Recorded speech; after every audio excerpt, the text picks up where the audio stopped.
Mais au-delà des salutations aux personnalités présentes, à vous tous, je veux m'adresser au nom des sapeurs-pompiers du Nord, car vous doutez que c'est avec une profonde émotion, et au-delà des termes convenus, il s'agit bien d'une réalité. Vraiment avec émotion, je suis parmi vous pour honorer la mémoire des victimes de la catastrophe de Saint-Amand du 1er février 1973. Et en tant que président du SDIS, je veux saluer bien sûr la mémoire de tous les disparus et les personnes touchées dans cette catastrophe, mais plus précisément évoquer la mémoire du sapeur-pompier Jean-Luc Lizy qui est décédé ce jour-là en service commandé il y a 40 ans, jour pour jour. Il disparaissait dans l'exercice de sa mission, et chacun ici connaît les circonstances tragiques dans lesquelles il nous a quittés. Je peux vous dire combien l'émotion fut immense, et aujourd'hui encore, la douleur de la disparition des victimes et du sapeur-pompier Jean-Luc Lizy. Cette douleur est toujours présente, sachez-le, et j'ai vraiment une pensée pour ses proches, ses collègues, dont certains ont été blessés, monsieur le maire l'a rappelé. Aussi, moi, je salue l'initiative de monsieur le député maire qui me permet de rendre hommage aujourd'hui devant vous à ce sapeur-pompier qui a payé de sa vie son engagement au service de ses concitoyens.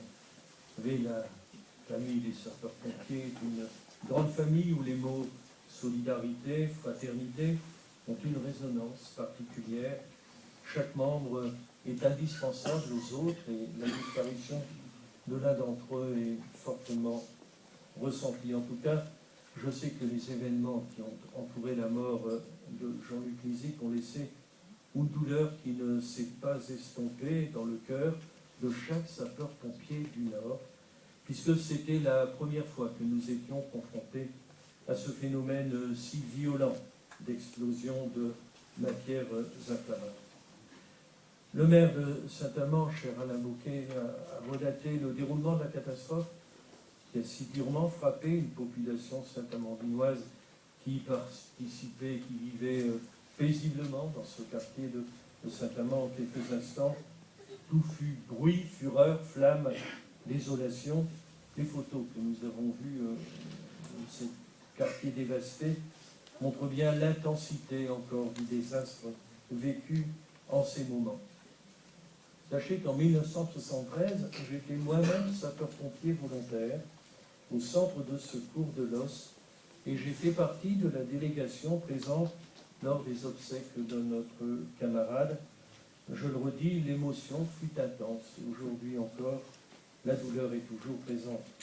Nous avons évoqué souvent des années durant, n'est-ce pas, colonel Loisel, la soudaineté et la gravité de ce qui s'est passé il y a 40 ans, ainsi que la stupeur et la tristesse qui ont été les nôtres très longtemps. Être sapeur-pompier volontaire ou professionnel, c'est faire preuve de grandes qualités humaines, de respect pour les autres, de générosité et d'une moralité exemplaire. C'est pourquoi le travail, votre travail, messieurs et dames, est reconnu, apprécié et est respecté.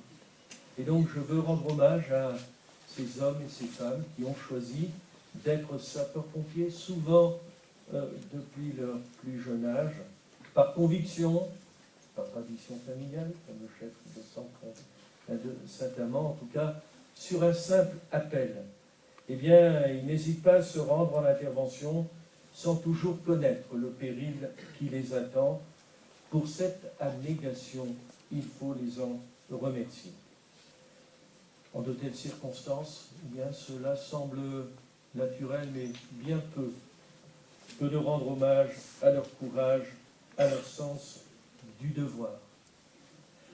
Malheureusement, depuis 1973, chaque année est marquée par un lourd tribut payé par les soldats du feu dans la France entière. Nous avons, au sein du département du Nord, au sein de notre établissement public, connu de trop nombreux événements tragiques qui témoignent une fois de plus du danger de la mission qu'ils remplissent.